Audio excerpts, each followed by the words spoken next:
You know who it is, the horror flick digger did Super 6 Big Mitch. And I'm kicking in those with those 3 O's. And I'm bringing 28 101s because we Vegas sons. It's the Meadowlands. Yeah, you in the Meadows, man. And you already know what made me. I'm a 530, baby. Bam! Hubba dub, scrub. You already know. Nah. Welcome to Vegas Chronicles with the host Big Mitch from Super 6. And you know what we do. We keep actual factuals on this channel, man. No additives, no preservatives. Just straight, raw, uncut facts. Today, I want to talk to y'all about something, man. You know, I get right to the point. Shout out to everybody that's been rocking with your boy, man. I totally appreciate it, man. You know, I'm doing it brick by brick, you know what I mean? And hopefully, you know, in the next few, it'll be expanded, man. You know I've been moving at a slow pace, but the most important thing is I be moving. So let's focus on that. But I want to tell y'all a story, man. I want to get right to the point, man. You know, when it comes to this homieism and when it comes to this lifestyle, man, I always try to point out the obvious. It's fake, you know. And I want to talk to y'all about something, man. And I want to give y'all a story about an individual, you know what I mean. And you could take it for what it's worth, you know. It's about a cat who got caught up with his homeboys, you know what I mean. And check this out, Vegas Chronicles. You know, and then it was this one cat, you know, he was from this well-known gang in Las Vegas, all right? And, you know, his gang was feuding with this other gang, you know what I mean? And they was going back and forth, you know, and it was bad. It was probably one of the worst gang wars that Vegas had ever seen. You know, if you know, you know. And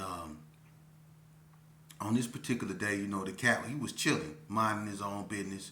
You know, he was a known cat, you know what I mean? He was known for being about that life, you know. And on this particular day, though, he was chilling. He was minding his own business, you know. I guess, you know, you could say the furthest thing, you know, on his mind was, you know, was putting in work, you know. But his little homeboys, they came and they approached him, you know. They had found out it was an enemy that stayed in the area that they occupied, right? So they come and they get him. And him being with the business, you know, he could have easily said, nah, man, I'm cool. Y'all go take care of it or whatever. But him being a rider, he decided he was going to go with them anyway. You know, so that was his choice. He decided, I'm going to go on and, you know, go with the little homies, make sure they do what they supposed to do right. So he go with them. They go over there, they confront the dude. You know what I mean? And he, you know, basically lagged hid behind a wall or whatever, a corner. And while they confronted the dude, you know, he got tired of him talking. So he basically told him, you know, handle y'all business, shut up, you know, quit all that talking, you know, and basically it went down. So the dude that they confronted, he ended up becoming unalive, right? And so now everybody on the run. Now the dudes that went and got him, they were young, you know, and you know, when law enforcement got involved, people started getting questioned. They ended up tricking one of the youngsters into, you know, giving everybody up. So he wasn't really involved like that. He just, you know, was there. He didn't do nothing. He didn't confront the dude, but he was around the corner, you know, and basically they put everything off on him because he was older. Even though he didn't, you know, actually do nothing physically, he was there. His name was known. And the fact that his name was known and law enforcement really wanted him, they put everything off on him. Plus, one of the cats that, you know, came and got him, you know, became a star witness, you know, against him.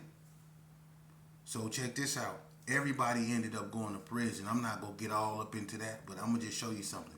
Everybody ended up going to prison. But guess who got the most time? Yeah, the one they went and got. He got the most time out of everybody. And he didn't even do nothing. He was just there. But they put it all off on him because he the one that had a name. But remember, he was minding his business. They came and got him. Now, he could have said no and stayed at home, and that's probably what he should have done. But him being, you know, down for whatever he stood for, he decided to go. And even though he didn't really participate in what happened, they put it as if he was the one that actually did the, you know, incident. But that just goes to show you how your homies can get you caught up in something, or how you can allow yourself, because of your homies, get you caught up into something. Your loyalty to them, not their loyalty to you. And that's always been, a person's Achilles heel, is because they always question their loyalty toward their neighborhood, but they don't ever question their neighborhood loyalty toward them.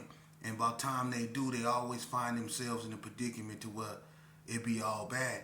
When you see that your neighborhood really, or the people from your neighborhood really is not loyal to you, it be too late, don't it? You be on your way up to the hoop scale for a very long time, or something even worse, before you realize that they not loyal to you. You see? And it's not just this incident. I didn't go too far up in that incident because I don't want to stir the pot. I just want you to get the message on how homies can get you caught up. Homies. I remember, look, I'm telling you, your homies, this is what your homies are doing. I'm not bashing the homies. I'm telling you the truth about your homies, man. Get up out this homie thing, man. That's one of the, coming up, look, check this out. I'm an old head. And I used to believe in that homie concept. I used to put in work and do things that, in the name of the homies, for the homies, because of the homies. I even took that bull crap to the institutions, that homie stuff. That's why I'm sitting here with a permanent blink, because I put everything that I stood for on the line for my homies. That's why I kept getting them 3-year dumps, because of the homies. For real, but didn't no homie when they got out send me nothing. Didn't no homie send me nothing. As a matter of fact, one of the first dudes to ever send me something was an enemy, so-called enemy, heavy from the coast, that was in the penitentiary for unaliving one of my big homeboys. He sent me some money. You see? Not my homeboys. Safari, a Muslim brother, he sent me some money. Not my homeboys. My homeboys didn't send me nothing but kites. They sent me kites, asking me for soups. They sent me kites, asking me to take care of business, that they had got caught up in.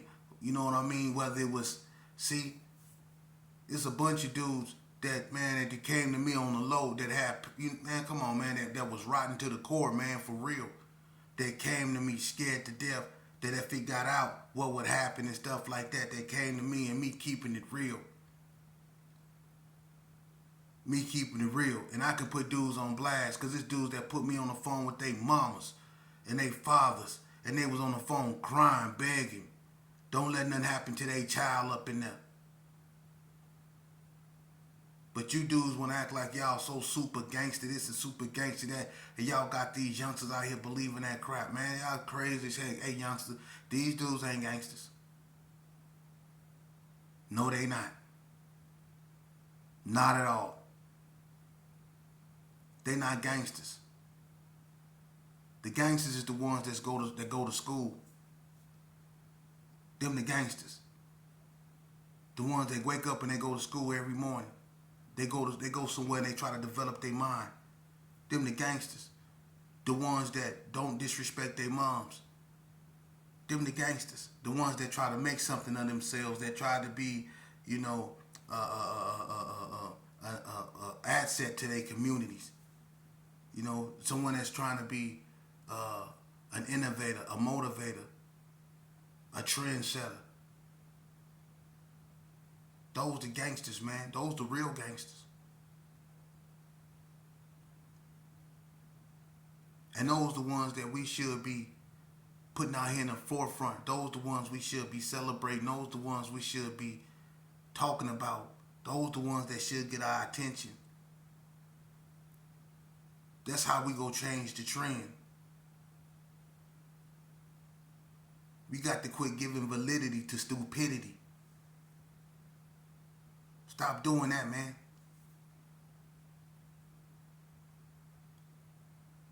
You know, and when you see dudes up here my age with gray hair acting like they 25, putting it on the dead ones, or talking about on hood, you know, or on this or on that. Come on, man, y'all make us look so bad, man, cause y'all know better. Y'all done been there. Y'all done been where these youngsters is headed. Y'all job solely should be sitting up in front of these screens. If you go put your face in front of one of these cameras, y'all should put your face in front of one of these cameras and teach these youngsters what's right, man.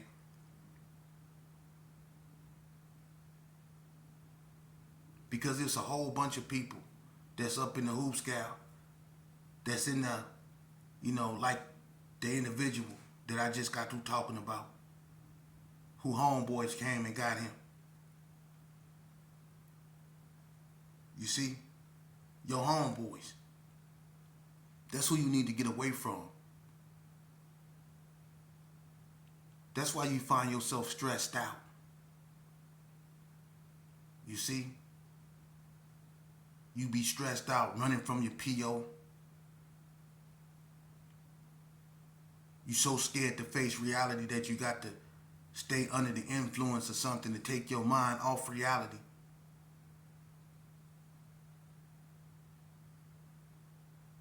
See? Constantly on the run. Can't get no rest. Can't get no sleep.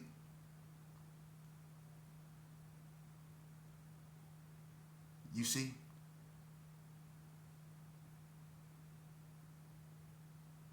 Running this way, jumping fences, trying to get away. That's your reality. That ain't nothing but stress, man. Stress on you, stress on your family, stress on your community. That is just stress, man. That's what you invite into your life when you play this game, stress. And it's not gonna stop. It's not. Until you stop it. Until you say it's enough.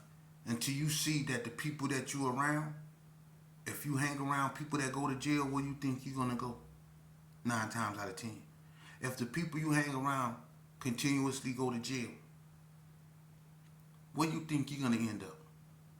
Think about it. If the people you hang around continuously go to jail, what do you think you're gonna end up at? If the people you hang around continuously go to the cemetery, where you think you're gonna end up at? If the people you around don't live to see their 30s, think about it. If you hang around a bunch of people who don't live to see their 30s, you think you're gonna live to see yours? Think about it.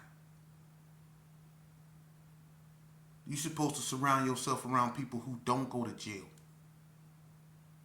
See?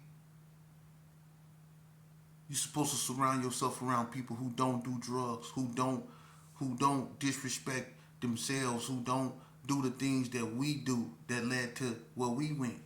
You're supposed to hang around people that don't indulge in that, man. You take yourself about that environment, man. You see? That way of thinking. People that think like that, they all congregate in the same areas. You see? People that have that menocidal way of looking at life, and y'all know what menocide is. I tell you all the time what menocide is. Menocide is a destructive way of thinking that lead to the pathological behaviors you see displayed in our African American communities, in our communities, in black and brown communities in general. Menocide.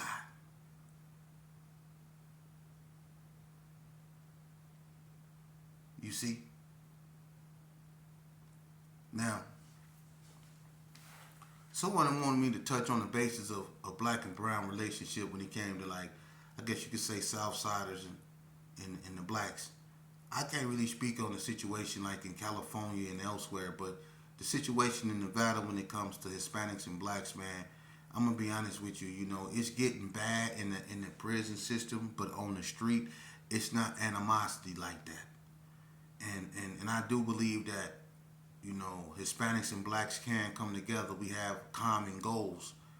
you know, and I think we should combine our political powers, man.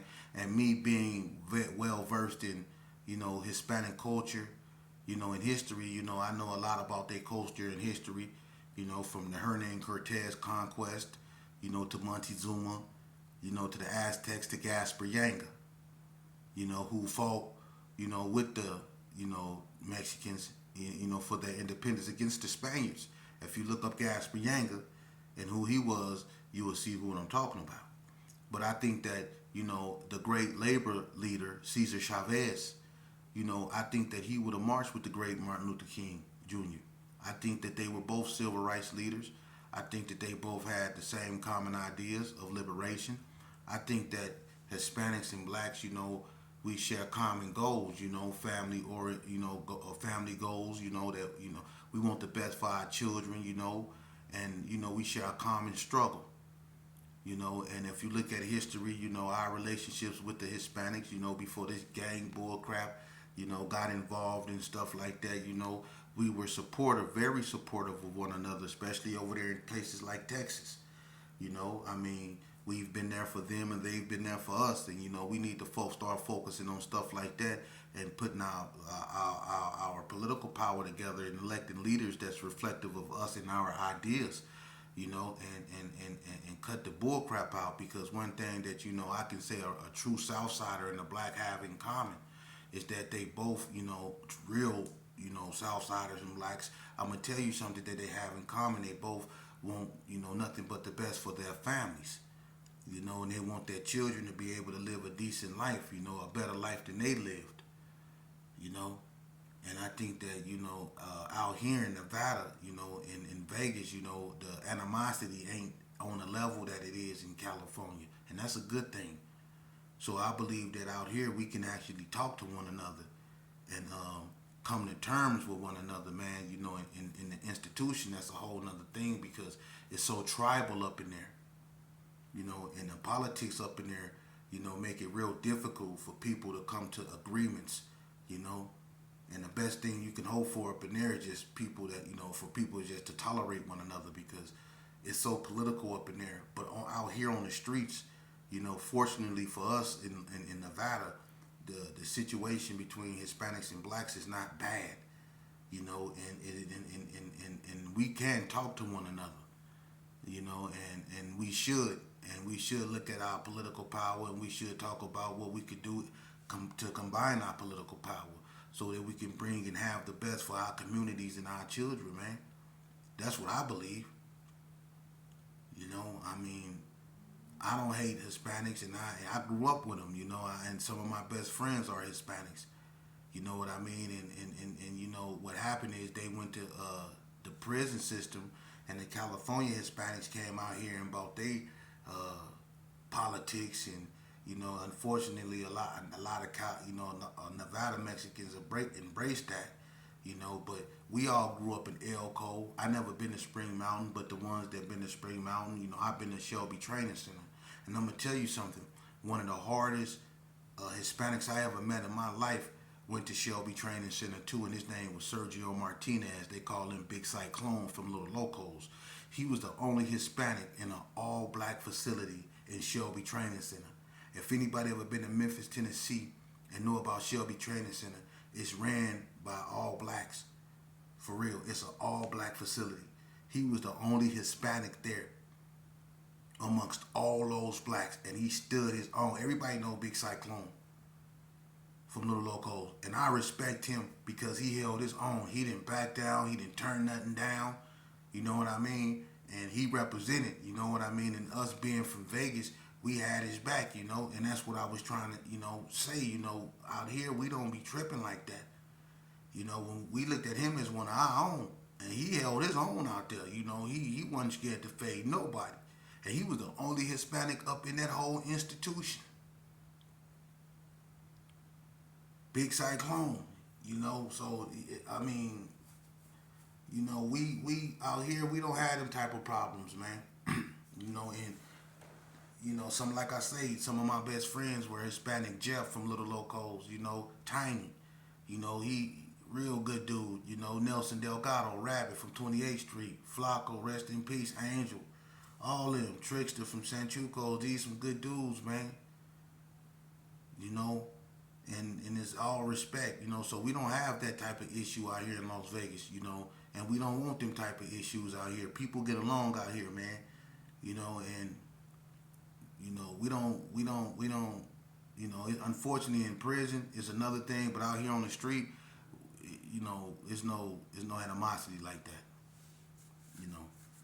And the Hispanics, you know, they basically, you know, the real ones, you know, the ones that's been through the game, they look at it like I look at it. They trying to get their people together and their communities together, man, and clean up their streets and stuff like that, you know, so their kids can have a better life, man. They on what I'm on, man. You know, but we fighting an uphill battle, man, because it's just too much going on out here, man, and on these internets, people want to be relevant in the wrong way, you know, and we validating that type of bull crap, you know. Look at what it's doing to our youth, man. We should be up in arms. How we not up in arms at what's going on with our youth, man? The way they leaving us here, man. Look at what's going on, man. We ain't receptive to the cries of these mothers. We not receptive to nothing, man. We go on as business as usual. I don't get it. I don't get it, man. And when people come and they try to point out the obvious, we want to label them all kind of ungodly things. We want to call them traitors. We want to call them sellouts. We want to call them all kind of stuff, man, when they point out the obvious, man. For real, man. And it's sad. The biggest threat to a black man in 2024 is another black man. And that's coming from a black man. I'll be the first to say it. And we know it. But when other people point this out, we get mad. Well, I guess they give credence to the term, the truth hurts. Because it's true. And we get caught up in this homieism. And we seek solace in gangs and stuff like that. Like that's some type of, you know, I don't know. But it's a false sense of security. And children shouldn't seek what they should find at home in gangs. The same love and acceptance that supposed to be at home should be at home. They shouldn't have to go seeking that in gangs. That's why a lot of people join gangs, because they look for that love and acceptance that they should have found at home. They got to go look for it in the streets, and they find it in the form of a gang who give them a false sense of that. And then they get caught up in that, believing that these dudes love them, believing that these dudes think that they little brothers, believing that these dudes have really family feelings for them. But when it comes down to them and them, you see what happens. How many mothers and fathers then found out that their kids have been, you know, victimized by other kids that they didn't fed, that they didn't allow in their houses, that they didn't allow at their tables. You see? Because nowadays, you know, everybody is backdooring one another. Your biggest enemy is your friend. You don't got friends, you got frenemies. You hear me, youngster? You got frenemies. Yeah, that's how the game go now. It's not about the one that's in front of you. It's about the one on the side of you. You know? That's how the game is now. And you still caught up thinking that you with the homies. But if you really listen closely, when you with the homies, you can hear the hissing. Just listen. When you with the homies, you will hear the you will hear it. When you with the homies, just sit back and listen. You will hear the hissing.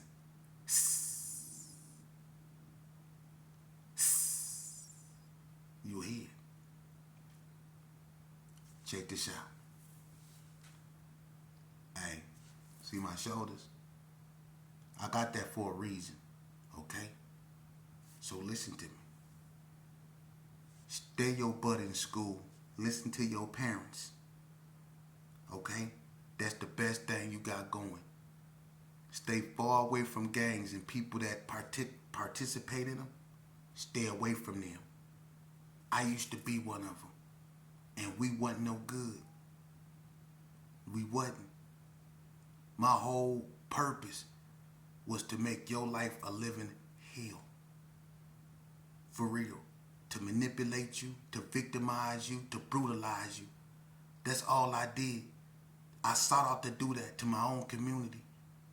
Because I ain't had no self-esteem. I ain't had no self-image. I wasn't happy. So why should you be? See, that's how gangbangers really felt.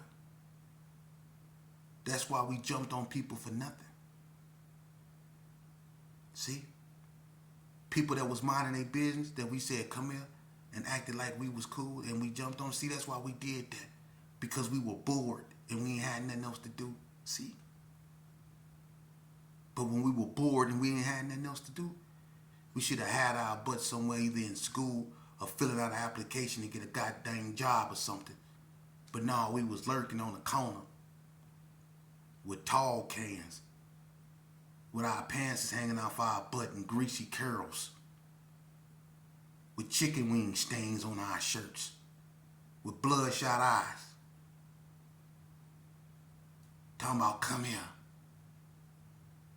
See? Under the influence of something. Trying to talk to your daughter. See? That's what we was doing. I'm telling you the truth. So